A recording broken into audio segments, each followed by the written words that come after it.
दिन है तेरा, ये रात तेरी है, यानी ये कायनात तेरी है।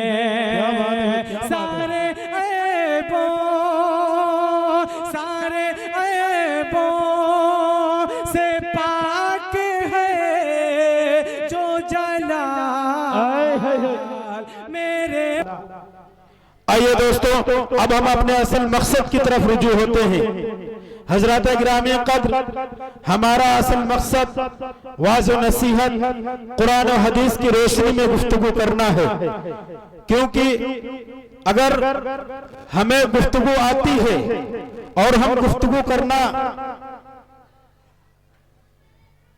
बता दीजिए क्योंकि कौम के अंदर जब तक दुनिया उसी का नाम लेती है जो कौम में गुफ्तगू करता रहता है, कौम में बोलता रहता है, अपने माशरे में बोलता रहता है, अपने गांव और बस्ती और अपने लोगों में बोलता रहता है, दुनिया उसका नाम लिया करती है। और बोलने की जरूरत भी है, बोलने की जरूरत भी है कि ऐसे लोग हमारे माशरे के अंदर हों जो कौम को उजागर करते रहते हो, कौम को बेदार करते रहते हो और इस्लाम की तबलीग करते रहते हो, कुरान और हदीस की तर्जुमानी करते रहते हो और अपने कौम की नफा नुकसान को जो है बताते रहते हो। ऐसे हमारे कौम के अंदर होना, हमारी सोसाइटी के अंदर, हमारे माशरे के अंदर होना बहुत जरूरी है, क्योंकि दुनिया उन्हीं का नाम लेती है जो बोलता रहता है, चाहे वो मुसन्निफ हो, चाहे वो कलमकार हो, चाहे वो शायर हो, चाहे वो खतीब हो, चाहे वो साइंसदान हो, चाहे उसका ताल्लुक सियासत से है। दुनिया उन्हीं का नाम लेती है जो अपने माशरे में बोलते रहते हैं। मैं जिंदा हूं इसलिए कि मैं बोल रहा हूं, दुनिया किसी गूंगे की कहानी नहीं लिखती। आइए दोस्तों, उसे यही वो बोलना है जिसने हजरत जाफर रजी अल्लाह ताला अन्हु को बादशाह के सामने जब बोलने पर मजबूर किया तो हजरत जाफर तैयार रजी अल्लाह ताला अन्हु ने वो गुफ्तगू फरमाई जिससे नजाशी का बादशाह भी मुसलमान हो गया था। आइए दोस्तों, आइए इसी सिलसिले को थोड़ा आगे बढ़ाते हैं और हम अपने वाज़ व नसीहत की तरफ रुजू होते हैं और वाज़ व नसीहत की दुनिया में कदम रखते हैं। तो मैं हजरत मौलाना मुफ्ती आफ्ताब आलम साहब दामत बरकातुहुल आलिया मुबल्लिग दारुल उलूम नदवतुल उलमा से हजरत वाला से इल्तिमास है कि हजरत वाला तशरीफ लाएं और अपने मवाइज़े हसना से मुस्तफीज फरमाए कि वो कौम खुदकुशी की सलीबों पे झूल जाती है, वो कौम खुदकुशी की सलीबों पे झूल जाती है, जो कौम अपनी रिवायत को भूल जाती है, उजाला देती है बुझते हुए चरागों को जहां जहां ये हदीस रसूल जाती है। बिस्मिल्लाहिर्रहमानिर्रहीम।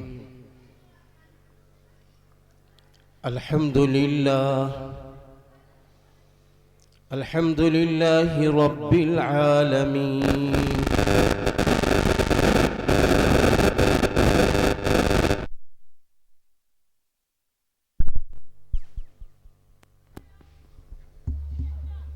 वस्सलातु वस्सलाम अला रसूलिहिल करीम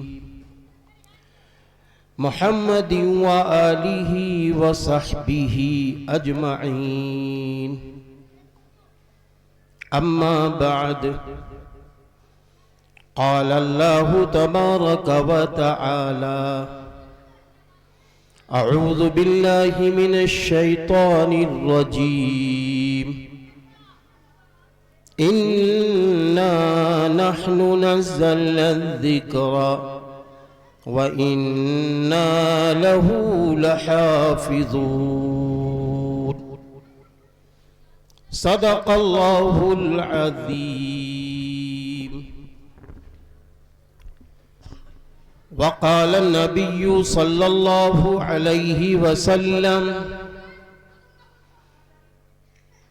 खैरुकुम मन तअल्लमल कुरआन व अल्लमह औ कमा क़ाल अलैहि सलातु वस्सलाम। अल्लाहुम्मा सल्लि अला मुहम्मद व अला आलि मुहम्मद कमा सल्लैता अल्लाह के महबूब बंदों, और जैसा कि मुझे ख़बर दी गई कि अल्लाह की महबूब बंदियां भी माशाल्लाह मौजूद हैं और डाइस पर तशरीफ़ फरमा बावकार उलमाए इज़ाम, आज मदरसा मिसबाहुल उलूम में जलसा दस्तार बंदी, एक बच्चे ने माशाअल्लाह कुरान पाक मुकम्मल किया है, यानी उसका हिफ्ज़ किया है। कुरान पाक का हाफिज ये बहुत बड़ी डिग्री का मालिक होता है। जब कोई बच्चा कुरान पाक का हाफिज होता है तो उसकी निस्बत सबसे पहले अगर कहीं से जुड़ती है कलामुल्लाह से जुड़कर, वो रसूलुल्लाह सल्लल्लाहु अलैहि वसल्लम की ज़ाते गिरामी से जुड़ती है, क्योंकि आप सल्लल्लाहु अलैहि वसल्लम हाफिज़े कुरान हैं। दूसरे जब किसी का बच्चा हाफिज़े कुरान होता है, इधर वो बच्चा हाफिज होता है,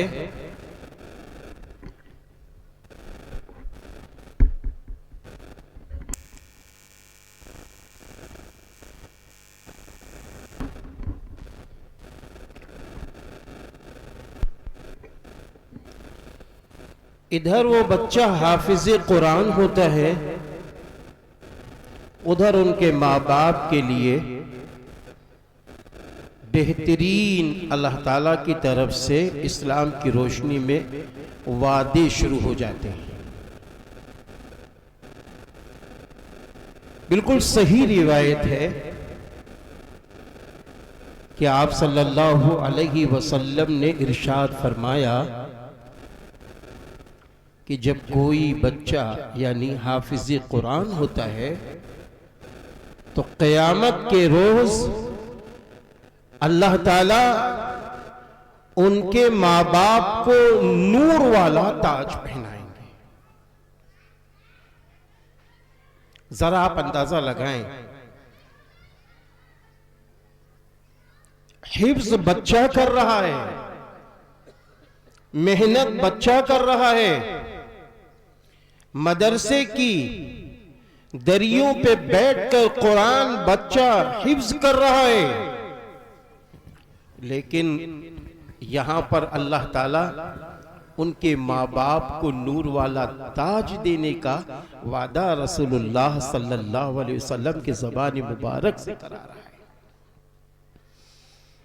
कितनी बड़ी सआदत की बात है, ये मामूली सआदत है। वो कयामत का वक्त जब नफ्सी का आलम होगा, कोई किसी का ना होगा, और फिर उस मौके पर जब हमारे और आपके महबूब नबी हजरत मोहम्मद अरबी सल्लल्लाहु अलैहि वसल्लम भी मौजूद होंगे, खुलफाए राशिदीन भी मौजूद होंगे, हजरत सहाबा किराम रज़ी अल्लाहु अन्हुम अजमईन भी मौजूद होंगे। उधर अल्लाह ताला की तरफ से हुक्म होगा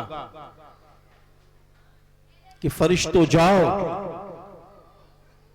जन्नत से दो नूर वाले ताज ले आओ। हाफिज़े कुरान के माँ बाप की ताजपोशी की जाएगी। यहां ठहर कर मैं आपसे पूछता हूं कि क्या और भी कोई ऐसी भी रिवायतें हैं कि आज जिस तालीम के लिए हमने अपनी बड़ी बड़ी रकमें खर्च की हैं, क्या उस पर भी इस तरीके के वादे हैं? हां, मैं ये बात कहता हूं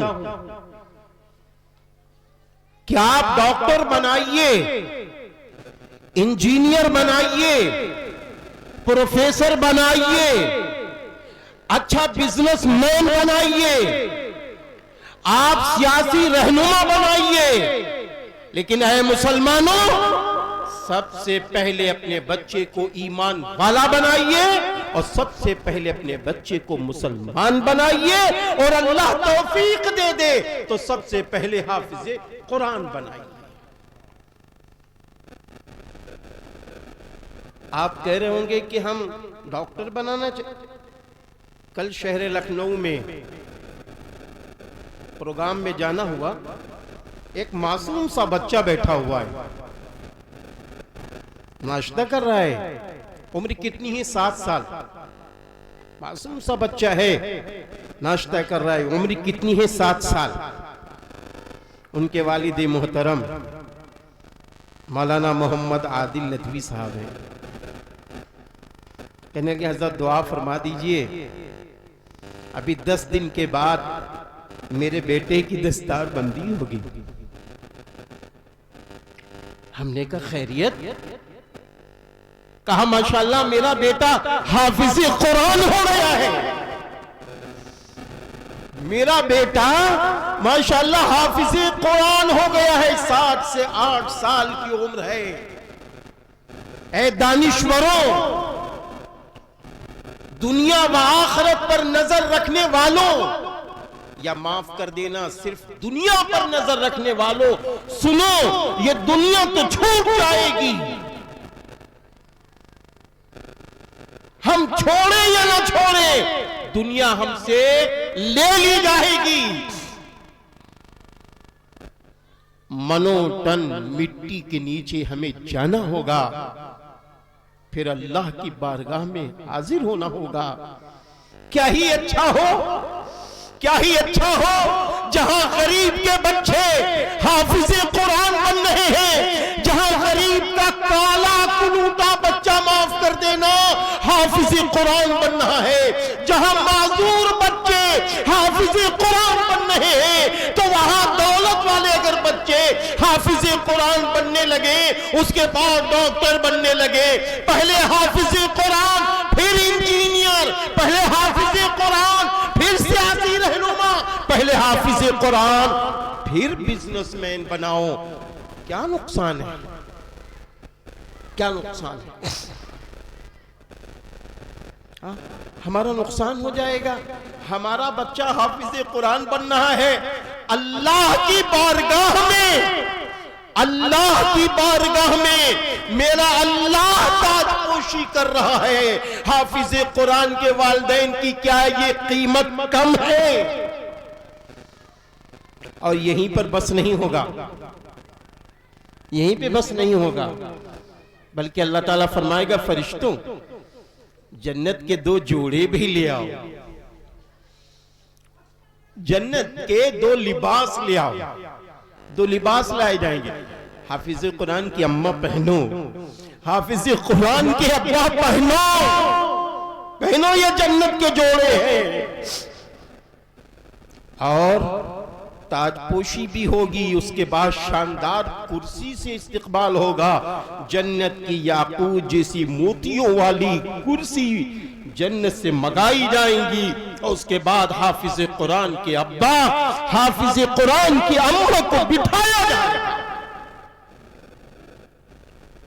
आज मैं ये बात कहना चाहता हूं कि हम मुसलमान हैं,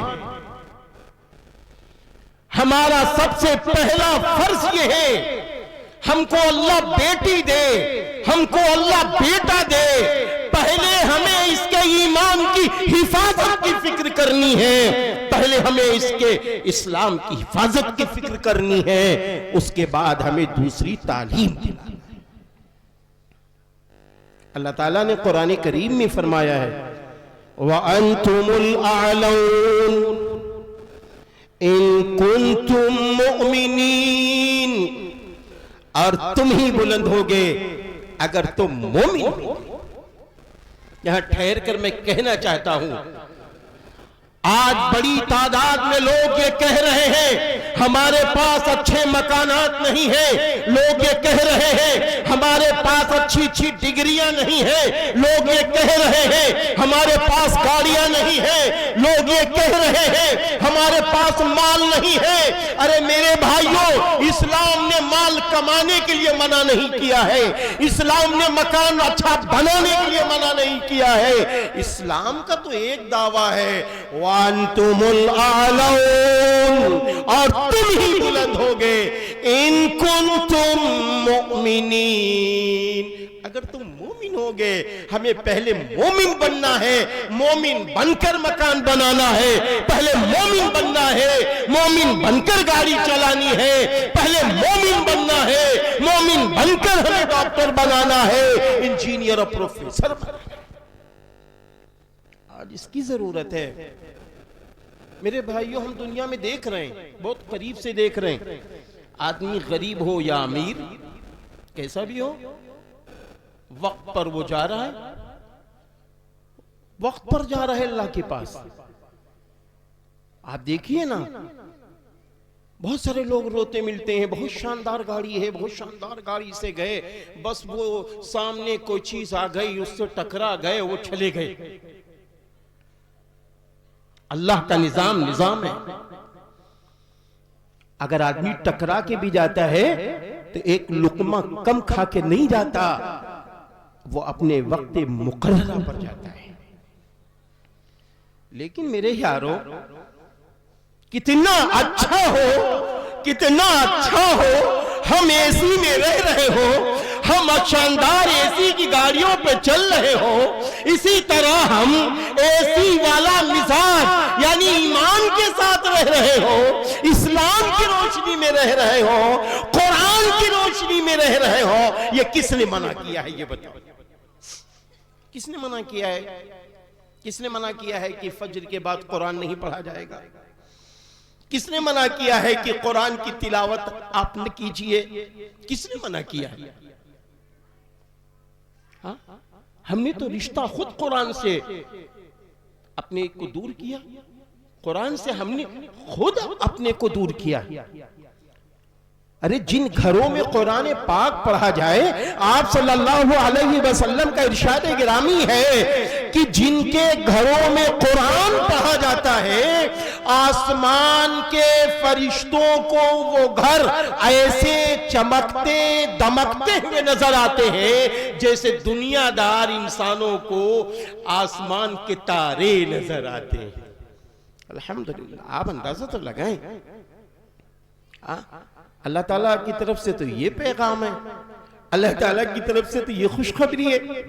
और फिर आज हम दुनिया में देखते हैं कि अल्लाह ना करे बच्चा बीमार हो गया, हम रोते हैं, आप भी रोते, हम भी रोते हैं कि मेरा बेटा है, मेरा बच्चा है।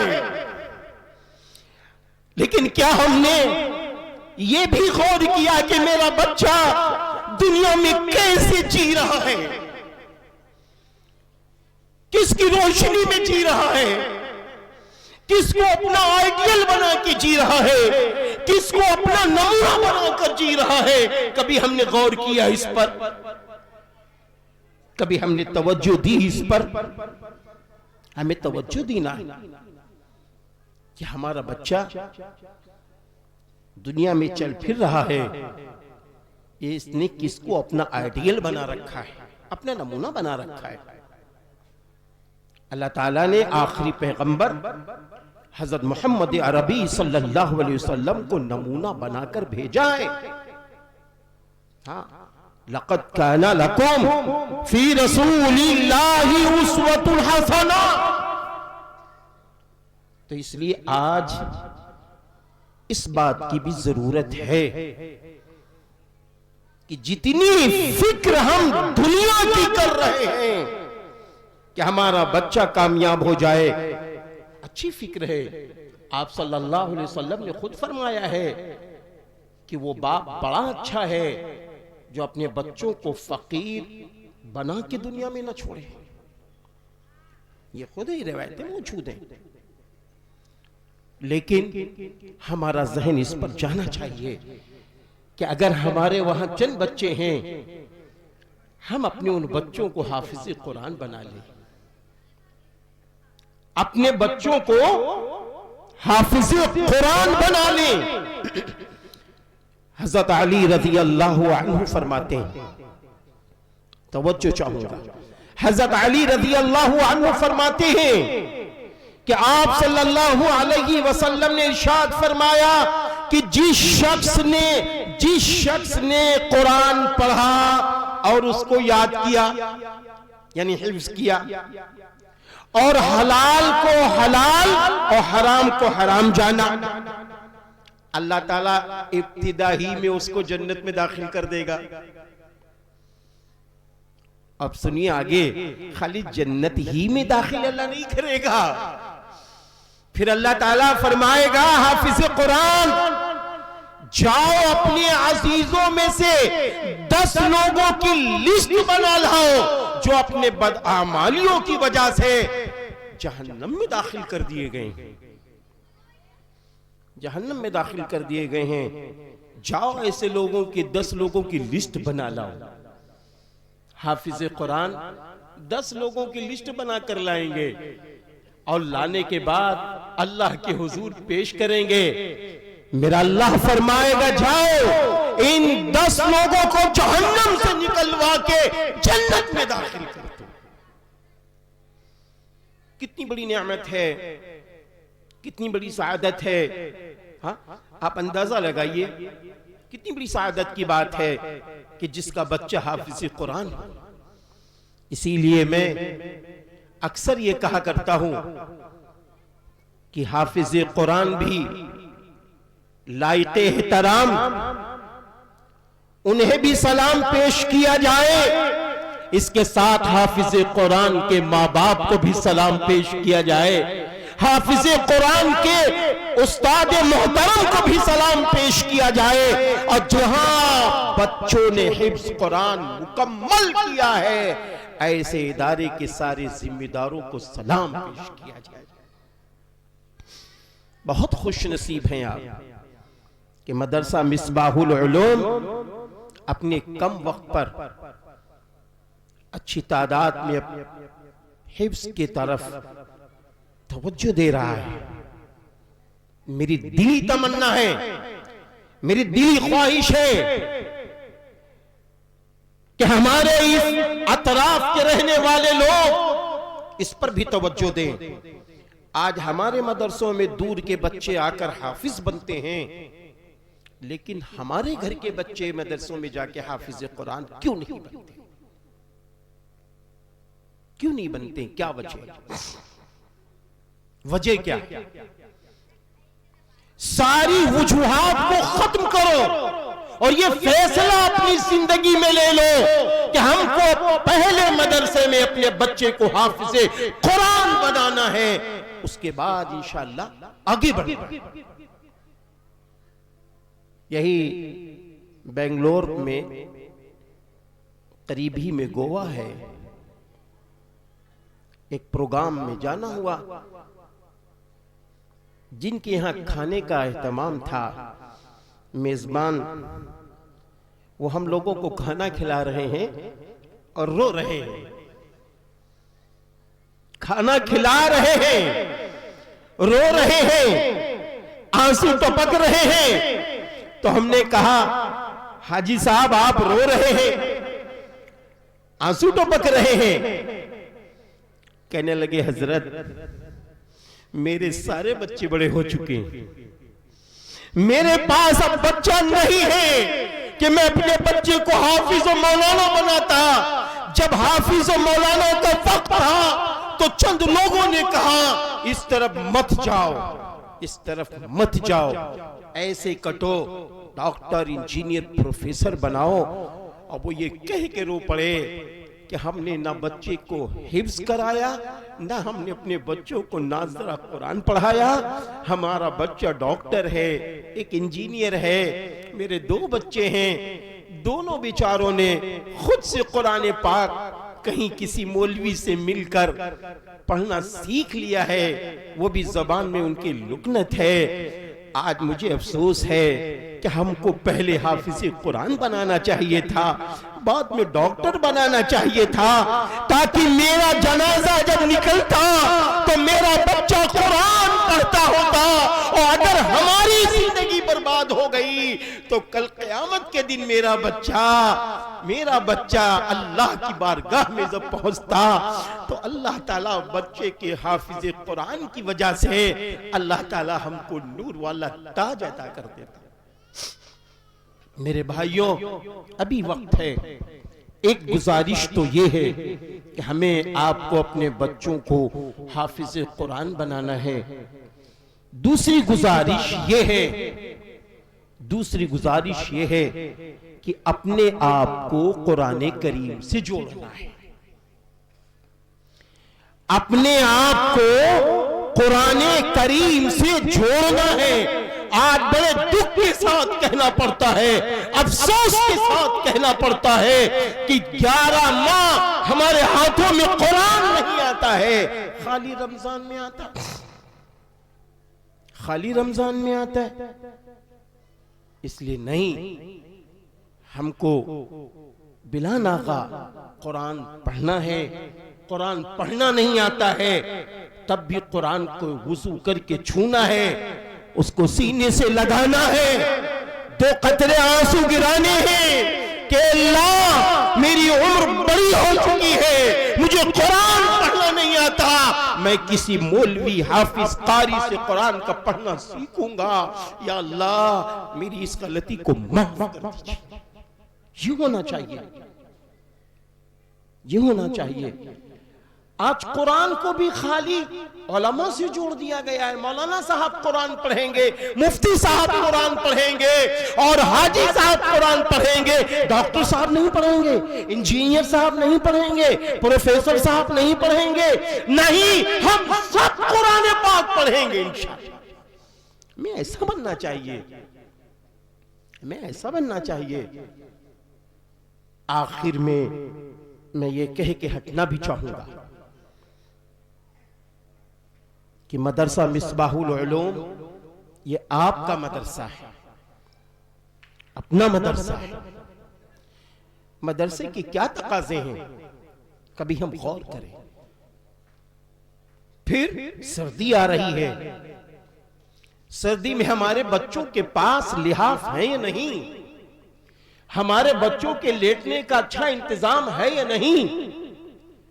मेरे भाइयों, हमें आपको इस पर तवज्जो देना होगा। ये तलबा है और जो ये तलबा है इनके लिए फरिश्ते पर बिछाते हैं, दरिया की मछलियां दुआ रहमत करती है। तो ये मुसलमानों, अगर आज हम इन बच्चों के लिए अपना कीमती माल लगा देंगे, आज इन बच्चों की आराम के लिए, ताकि ये अच्छा कुरान पाक याद कर ले, ये अच्छी तरह मेहनत कर सके, अगर हमने इन बच्चों पर अपना पैसा और रकम लगा दिया तो इंशाअल्लाह दोनों जहान की नेमतें आपके हाथ में, मेरे हाथ में। इसलिए आइए हम आप अपना माल भी लगाएं और इसके साथ इस पर भी तवज्जो दें, इस पर भी तवज्जो दें कि हमारे घर के अंदर हमारी माएं और बहनें कितना कुरान पढ़ती हैं, कितना कुरान पढ़ती हैं, इस पर तवज्जो देनी चाहिए। आज इस पर हमने तवज्जो नहीं दी, आज इसका मुज़ाकरा हमने घरों में नहीं किया, जिसकी वजह से हमारी वो माओ बहनें जो एक एक माह में कुरान मुकम्मल कर लेती हैं, 10-10 दिन में कुरान मुकम्मल कर लेती हैं, 3-3 दिन में कुरान मुकम्मल कर लेती हैं, आज 11-11 माह हो जाते हैं, कुरान उनका मुकम्मल नहीं होता है। इसलिए हर शौहर की ये जिम्मेदारी है, हर बाप की ये जिम्मेदारी है, हर बड़े भाई की ये जिम्मेदारी है, अपने घर में कुरान करीम का मुज़ाकरा करना चाहिए कि हमारे घर में कुरान हमारी ये माएँ बहनें कब पढ़ती हैं, किस वक्त पढ़ती हैं। अगर वो कुरान पढ़ेंगी तो घर में रहमतें आएंगी। रिवायत में है कि जिस घर में सूरतुल बकरा पढ़ दी जाए तो शयातीन टिक नहीं सकते। बताओ, जिनके घरों में रोज कुरान पढ़ा जाए उनके घरों में अल्लाह की रहमतें उतरेंगी कि नहीं उतरेंगी? फरिश्ते घरों में दाखिल होंगे। इसलिए आइए हम ये भी अहद करें कि हम भी कुरान पढ़ेंगे, इसके साथ साथ अपने घर की खवातीन के सामने भी बात रखेंगे।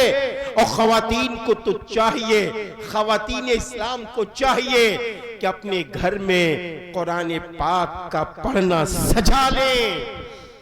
अगर चाहती है, अगर हमारी माँ और बहनें ये चाहती हैं कि हमारा बच्चा कामयाब हो जाए, हमारी बेटी कामयाब हो जाए, हमारा शौहर कामयाब हो जाए, हमारे अब्बा कामयाब हो जाए, हमारा भाई कामयाब हो जाए, हमारे रिश्तेदार कामयाब हो जाए, तो कामयाबी की एक ही राह है, पहले कुरान करीम से जुड़ो, हदीस नबी सल्लल्लाहु अलैहि वसल्लम से जुड़ो, हजरात सहाबा कराम रज़ियल्लाहु अन्हुम अजमईन से जुड़ो, और जो इनसे जुड़े हैं उनसे भी जुड़ो, और इसके साथ साथ अपनी ईमानी शान और शौकत के साथ आप डॉक्टर, इंजीनियर, प्रोफेसर बनो, सियासी रहनुमा बनो।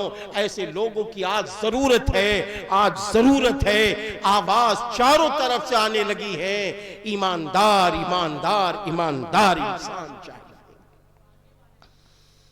इसलिए मैं आपसे और अपनी माओ बहनों से अपील करता हूं, मैंने तकरीर नहीं की है, मैंने तो कस्बा जरवल में बैठकर दीनी मुज़ाकरा किया है। अल्लाह ताला ने कुरान करीम में फरमाया, वज़क्किर फ़इन्न ज़िक्रा तनफ़उल मुमिनीन। आपस का दीनी मुज़ाकरा ईमान वालों के लिए नफा बख्श हुआ करता है। अगर इस मुज़ाकरे से हमारी माएँ बेदार हो गई, हमारी बेटियां बेदार हो गई, हमारी बच्चियां बेदार हो गई, अल्लाह पाक की कसम खा के कहता हूं, इलाके के अंदर आप देखिएगा दयानतदार नौजवान नजर आएंगे, ईमानदार नौजवान नजर आएंगे। मैं आपसे सच कह रहा हूं, यही करीब में है, घोसी जगह है, यही आजमगढ़ के इलाके में, वहां जलसे में जाना हुआ। एक गली से मैं निकल रहा था, उस गली से निकलते हुए मैंने ये देखा कि चंद नौजवान, उनकी निगाहें बहुत नीची सी हैं, उधर से कुछ खवातीन भी आ रही थीं। उसके बाद में जब वो खवातीन निकल गईं, उन नौजवानों ने क्या किया, अपना सर थोड़ा से ऊपर कर लिया।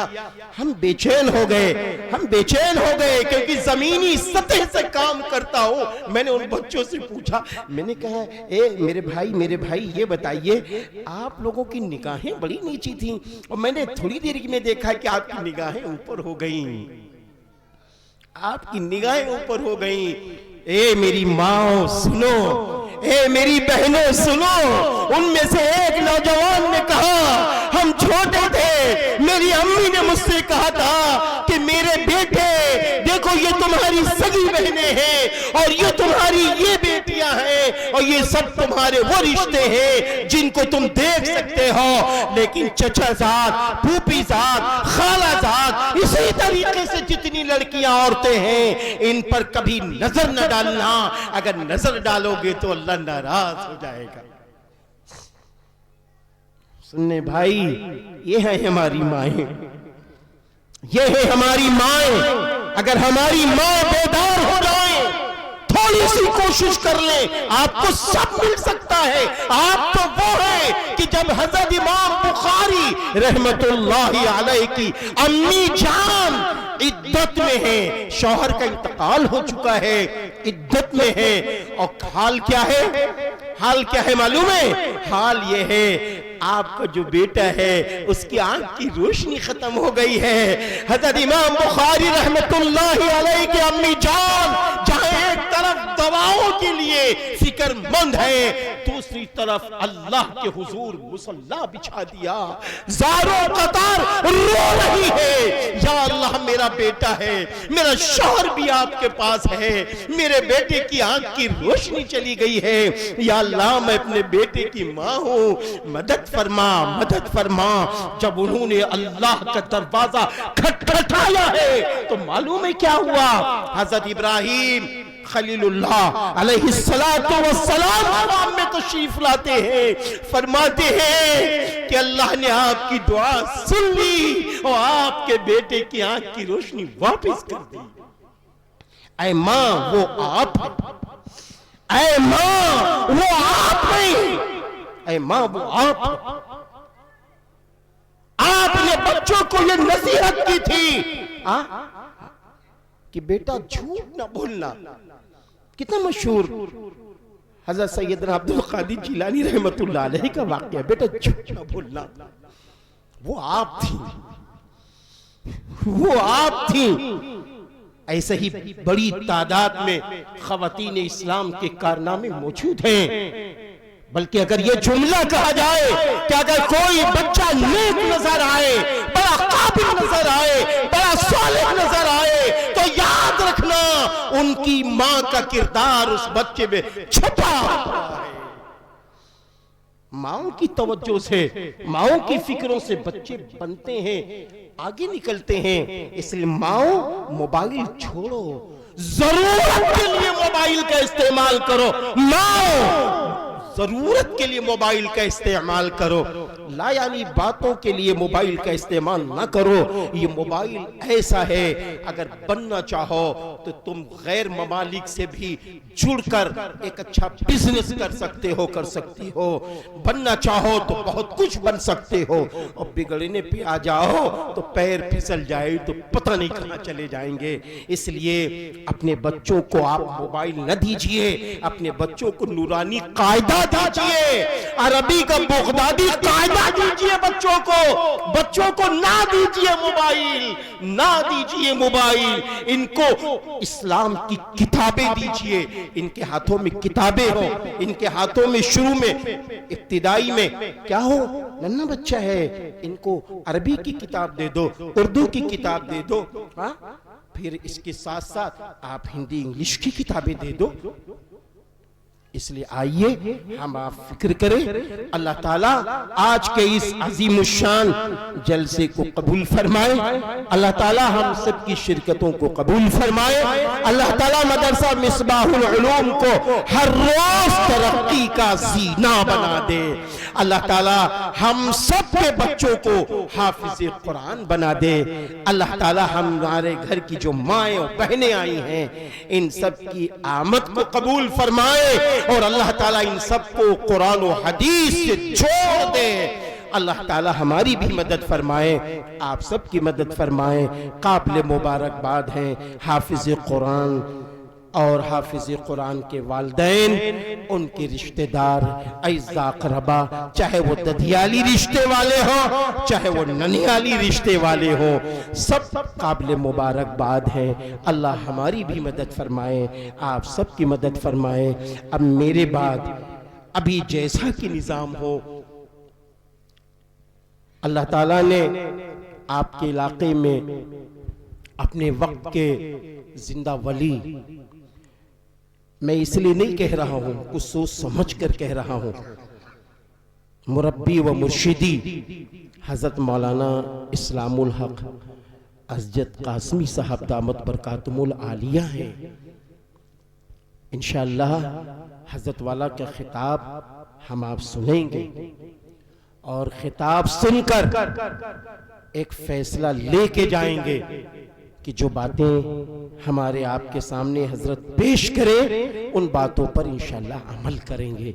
इसी तरह हजरत मौलाना मुफ्ती महफूजुर रहमान साहब कासमी दामत बरकातुहुम, हम एक गुजारिश हजरत मुफ्ती साहब के हक में करेंगे कि देखिए दुआएं सबकी कबूल होती हैं, गायबाना दुआ जल्दी कबूल होती है। गायबाना दुआ जल्दी कबूल होती है। हजरत मुफ्ती साहब आपके जरवल के हैं, लेकिन पूरे उत्तर प्रदेश चारों तरफ जलसों में इतनी मुफीद बातें पेश करते हैं, इसलिए मैं आपसे कह रहा हूँ हजरत मुफ्ती साहब की तबीयत खराब रहती है। अल्लाह ताला से दुआ फरमाएं, अल्लाह उन्हें शिफाए कामिला आजला ताम्मा अता फरमाए। व आखिर दावाना अनिल हम्दुलिल्लाहि रब्बिल आलमीन। माशाअल्लाह हजरत वाला